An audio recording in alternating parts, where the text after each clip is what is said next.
এই নির্বাচনকে তারা প্রতিহত করবে এবং নির্বাচনের পূর্ব মুহূর্ত দ্বারা বিশৃঙ্খলা সৃষ্টি করে ভারতীয় দালালদের ভারতের আনুকূল্যে ক্ষমতায় বসাবে।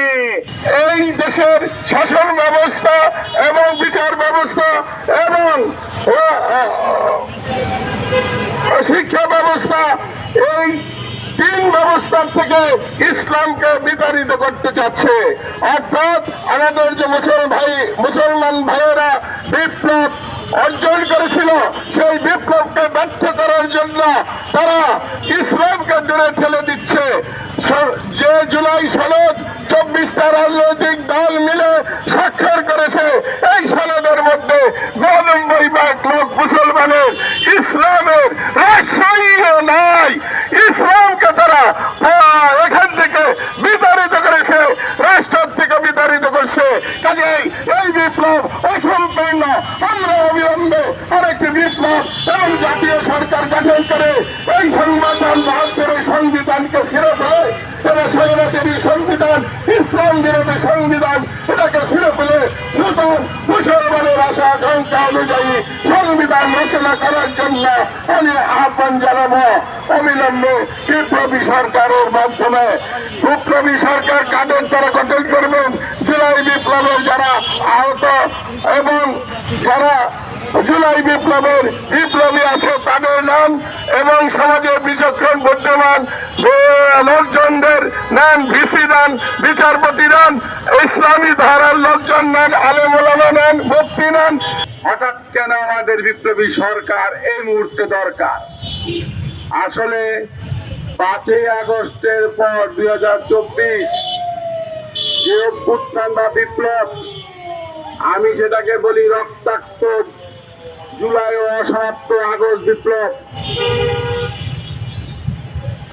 সেই তখনই একটি বিপ্লবী সরকার প্রয়োজন ছিল। কিন্তু বিদেশি খপ্পরে পড়ে আমাদের জ্ঞান গর্বের অভাবে আমরা বিপ্লবী সরকার গঠন করতে পারি নাই, যার কারণে আমরা এখন পর্যন্ত আমাদের দেশে ভারতীয় আধিপত্যবাদের যে দালাল আছে তাদেরকে সম্পূর্ণরূপে বিচারের আওতায় আনতে পারি নাই। আমাদের এই বিচারের আওতায় আনতে হলে আমাদের একটি বিপ্লবী সরকার প্রয়োজন।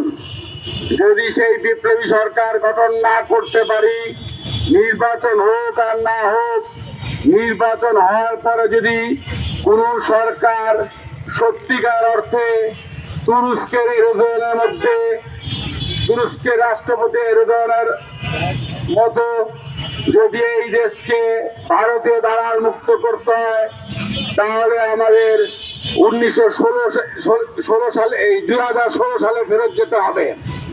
তুরস্কের বিষয়টা খেয়াল করেন। তুরস্কে গণঅভ্যুত্থান হওয়ার পর সেই গণঅভ্যুত্থান যখন ঠেকিয়ে দেওয়া হয়, তখন এরদোয়ান সেখানে সেই 16 সাল থেকে অদ্যাবধি পর্যন্ত প্রায় 30 লক্ষ লোককে, তুরস্কের লোক হলো 8 কোটি, সেখানে 30 লক্ষ লোককে তদন্তের আওতায় আনে এবং 5,20,30,000 লোককে তারা দোষী সাব্যস্ত করে নির্বাচনকে তারা প্রতিহত করবে এবং নির্বাচনের পূর্ব মুহূর্ত দ্বারা বিশৃঙ্খলা সৃষ্টি করে ভারতীয় দালালদের ভারতের আনুকূল্যে ক্ষমতায় বসাবে। এটাই হলো তাদের নীল নকশা।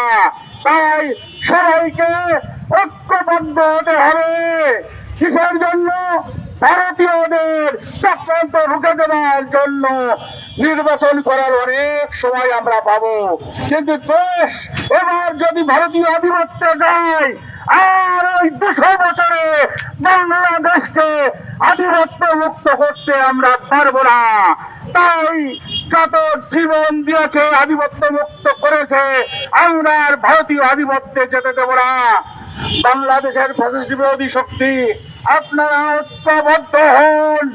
আবার 1975 সালের চেতনায় 2024 সালের জুলাই আগস্ট বিপ্লবের চেতনায় উজ্জীবিত হন, আপনারা একত্রবদ্ধ হন। ডক্টর মোহাম্মদ ইউনূস, মেজর তালিম বীর উত্তম, মেজর নূর চৌধুরী বীর বিক্রম, মেজর রাশেদ চৌধুরী বীর প্রতীক, কর্নেল রশিদ সহ যারা আগস্ট বিপ্লবের নায়ক ছিল তাদেরকে নিয়ে আসেন এবং সব দল ব্যক্তি মত মিলে একটি বিপ্লবী সরকার, বিপ্লবী সরকার গঠন করুন। ভারত যখনই নির্লক্ষ্য করে আবার ক্ষমতা দখল করতে চাবে তখনই তাদের প্রতিহত করে এই সরকারকে সম্পূর্ণ দায়িত্ব গ্রহণ করে দেশ পরিচালনা করার দায়িত্ব দিতে হবে।